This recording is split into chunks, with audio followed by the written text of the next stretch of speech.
Tennessee Titans fans, CBS Sports has posted AFC South predictions for every team in the division.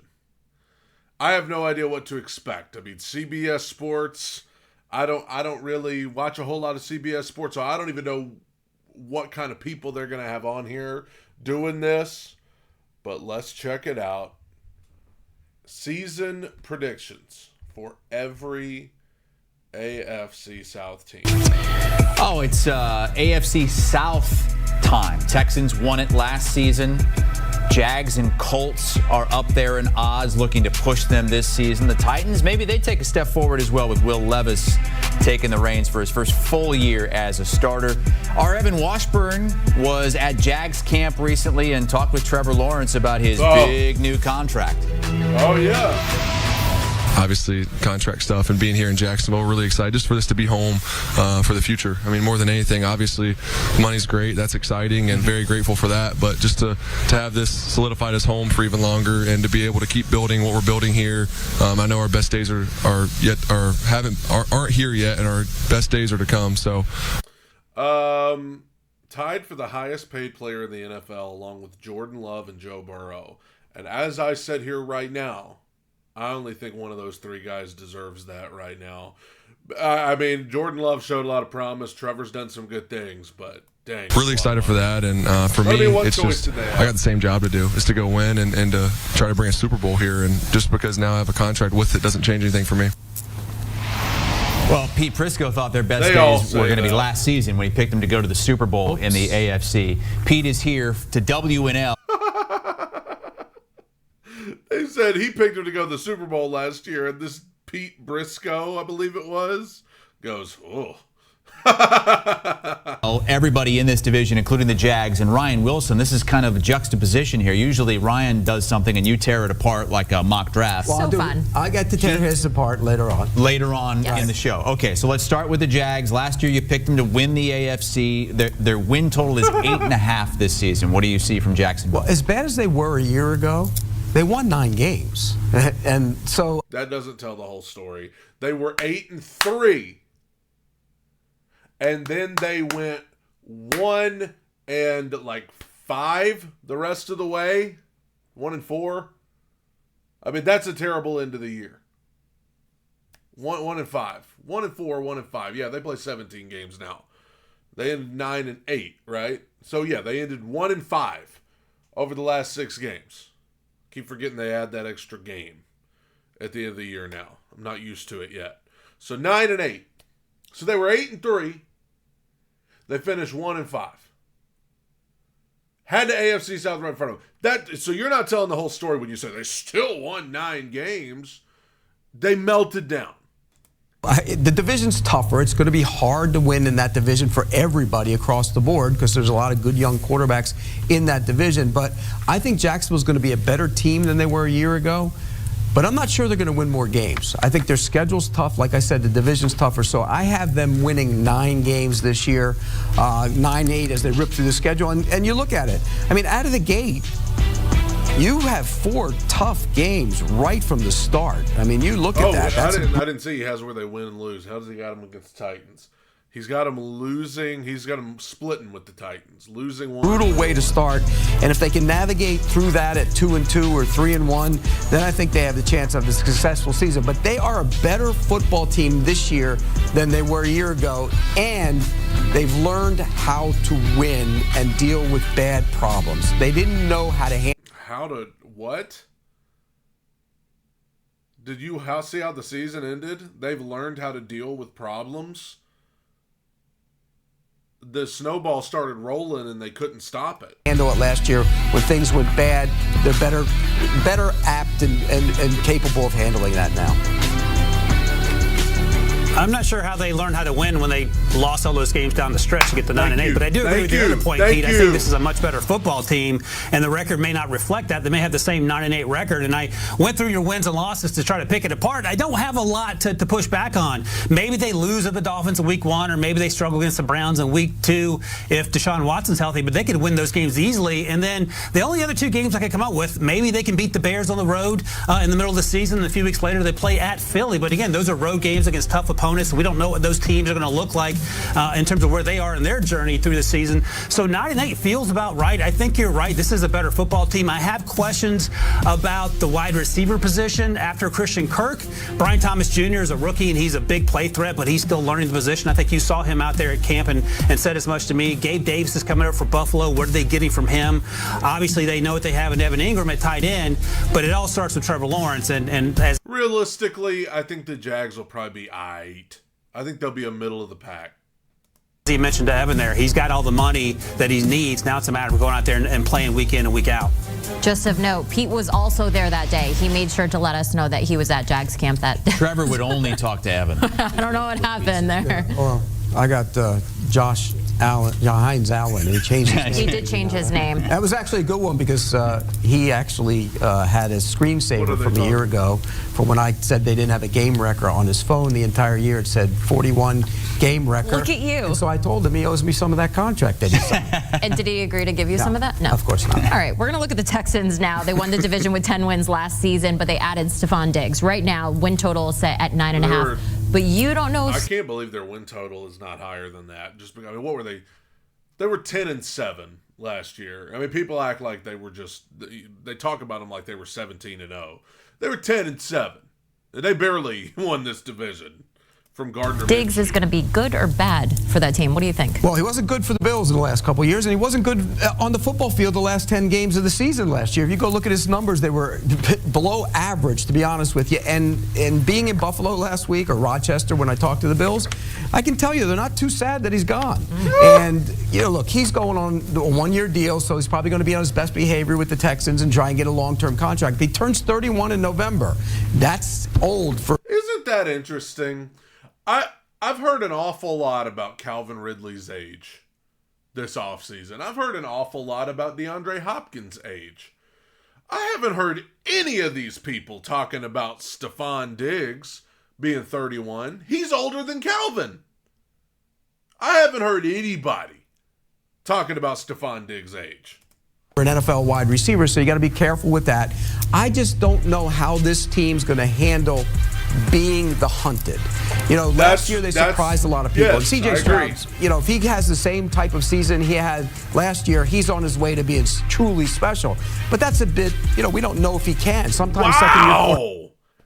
He's got the Texans at 9-8 as well? How's he got them doing against the Titans? He's got them splitting with the Titans, too. Quarterbacks fall back a little bit. I don't think he will. I just thought everybody had schedule is brutal this year. You play the first place schedule. You play a tough division. Got them losing week 1 against Indianapolis.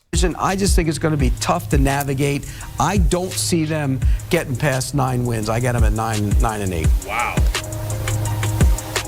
Jenny and Chris, we heard Pete there mention he was in Rochester last week. The highlight of his trip to Rochester, good old Ryan Wilson came to see him on Thursday, and this is how we ended our trip together, just because you know that Pete's a solid person.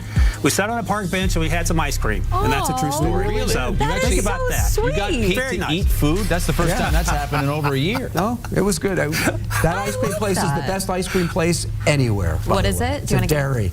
It's a dairy. It's unreal. All right. Ryan will test to it. It was You milk the cow, and then they take that over to the ice cream shop. we got it another way. Slowly. All right, Ryan, do you agree with that? His take on the Texans? Oh, yeah. I was so excited to talk about ice cream and Pete, I forgot. So here's the thing, and I told producer Jack this, that 9-8, 10-7, excuse me. No, 9-8, excuse me. They went 10-7 last year, the same record as the Jaguars. I have a hard time seeing that. I understand what Pete is saying, and Stephon Diggs may not be the person he was in the previous seasons with Buffalo and the Minnesota before that, but they have Nico Collins. They have Tank Dell coming back off of injury. They got Joe Mixon. He has been banged up so far, but he's going to be helping that running game, the offensive line, and the defense are going to be better. I'm not concerned about C.J. Stroud. So I went through Pete's wins and losses here, and look, 9-8 feels a little low. I could get to 11 wins. Maybe there's 2 more wins out there, whether it's week 1, Pete has them losing at Indy. Maybe they can beat the Packers on the road. But again, all the losses that I'm talking about are games that are on the road where it's always tough to win. But it's interesting because I do see what he's saying. I mean, even if Stephon Diggs is not that same guy, you've got younger good talent around him. The point that I think he had that was the best is that can Houston handle being the hunted? Last year, nobody expected them to do what they did. They were the underdog. This year, I mean, you got people talking about them being the biggest threat to Kansas City in the AFC. I mean, you got people saying that their Super Bowl window is open now. So that's a different kind of pressure. And C.J. Stroud had such a great rookie year. It can only go down from here. I don't know. I don't want to say that. I think 11 wins feels a little closer to reality for me, especially after this team won 10 games last year. But Pete points out, tougher schedule. People are now coming after them. They're not surprising people. But I have a lot of faith in what DeMeco Ryans was able to do last year. So you've got the Texans and the Jags with 9 wins, Pete. And spoiler alert, you don't have the Colts or Titans at 9 wins. Okay. Who do you have winning this division? Well, I think the Texans will win the division. Okay. I do. I think they'll win. They'll find a way. But it's going to be tight the entire season across the board. I think all the teams in this division are all better than they were a year ago. Including the Colts, who hope to have a healthy Anthony Richardson this season. And I've heard some of our analysts, some of our betting analysts, they like the Colts to win this division. They won 9 games last season with a guy that you think's just a backup quarterback in Gardner Minshew. Well, if Anthony Richardson stays on the field, they're clearly a better team because he's a better quarterback than Gardner Minshew. But if I'm Gardner Minshew, I would feel so disrespected by that. How could you even say that? How could you even say that? Just with total confidence. Well, he's a better quarterback. I mean, if he stays on the field, they're going to be great because he's great. How do you know he's great? What has he done? If he turns out to be great, I'll be the first one to come back right here and say, Anthony Richardson turns out is great. But at this moment, right now, on August the 15th, we have barely seen this man play. He was not even a factor in the draft. Nobody was even talking about him until randomly, the closer we got to the draft, he just appeared out of nowhere.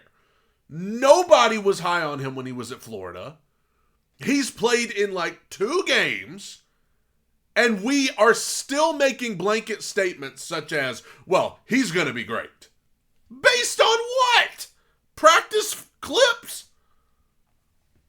That's a big if. I mean, it's been a problem in his entire career, but more than that, this team hasn't won the division. I mean, you know, for all the talk about how great they've been drafting and good offensive lines and Chris Ballard's a star, it's time for them to win a division once in a while, and they haven't done it under this regime. So I do think people act like they have.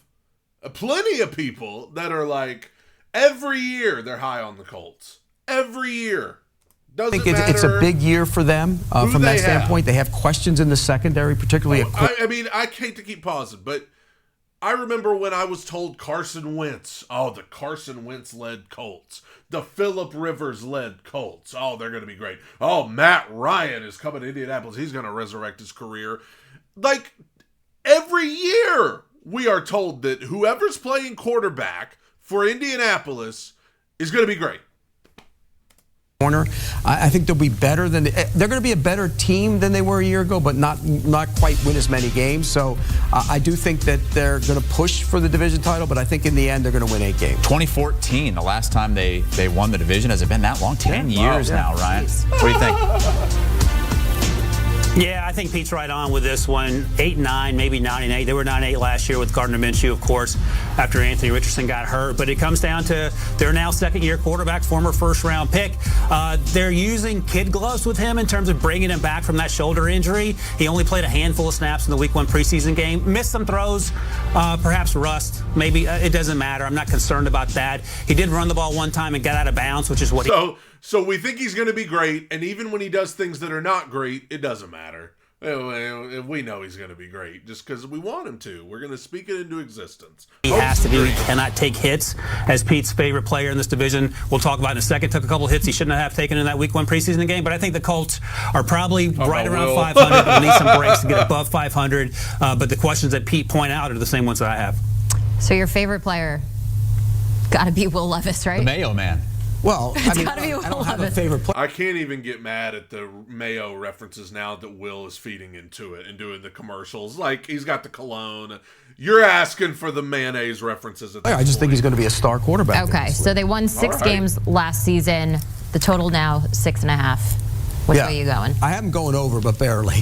Barely. I think this team's a year away. I think first-year head coach, I think he's an impressive guy, Brian Callahan. I think getting his father in there as the offensive line coach is big for that franchise. The left side is young. You have a rookie left tackle. You have your second-year guard. They signed a free agent center. They're going to be better on the offensive line, but I think they might be a year away on the offensive line. But I do think Will Levis now has weapons. Calvin Ridley, he's going to be able to get the ball to those guys. I think the ball gets out quicker.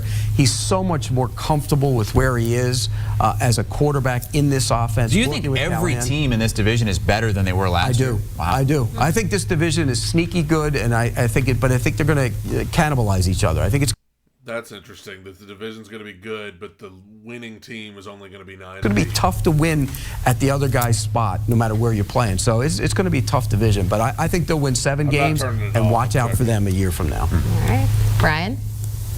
Pete, I'll give you credit. I thought you would have this team winning 10, 11, 12 games because of Will Levis, but I think you're on to something. And I think, look, I went back and watched all his snaps, the handful of snaps he had in the Week 1 preseason game. He's better, and I think he feels more comfortable, and you talked with him at camp a few weeks ago, and I think this offense is going to help him, and the playmakers they've surrounded him with will help as well. He had no playmakers last year, and the offensive line stunk. Also, J.C. Latham, their left tackle, the rookie they drafted at Alabama, he's going to be special. And when you pair him with Peter Skoronski, last year's first-round pick at guard, they're going to be able to run the ball, which is also going to help Will Levis a lot. The only thing is he's got to quit taking these stupid hits. You can't do it. It's not sustainable. You're going to get hurt. Otherwise, I agree with everything you said. All right, let's see. Lost at the Bears. You got them beating the Jets and losing to the Bears. Lost against the Packers. Lost against the Dolphins. Beat the Colts. Lose to Buffalo. Lose to Detroit. Win over the Patriots. Lost to the Chargers.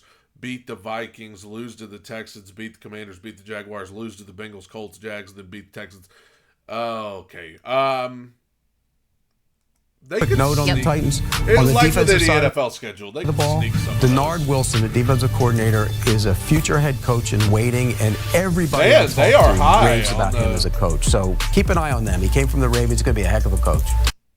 They're pretty. You know what? I get comments all the time that say, Brad, can you not handle any critique of your team?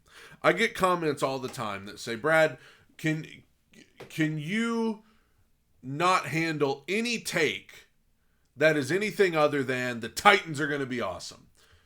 And this is proof that yes, because they predict the Titans to go 7-10 and finish last place in the AFC South. But at least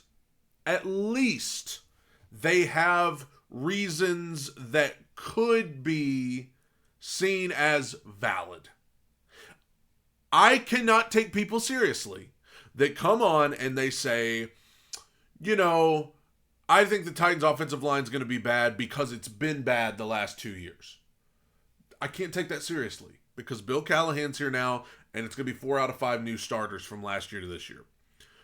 But what they said is they're young. They're a young offensive line. It's going to take them a little bit.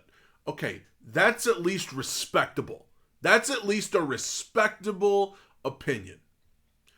They said, hey, Will Levis is going to be more comfortable. He's going to have weapons. He's a year away. Give him more time. You know what? Even if I don't agree, I can at least take you seriously in saying that. If you say, hey, Brian Callahan's a first-time head coach, Denard Wilson's a first-time defensive coordinator, it's going to take them time to get their groove, not this year, but next year. Even if I don't agree with you, I can at least take you seriously because those are concerns that are valid. It is a first-time head coach. It is Will Levis' first time to come into a season as the starter. Fine. They predicted him to go 7-10 and finish last, but I don't feel disrespected in watching this. The analysis of the Colts is more offensive than anything. All right. Tighten up.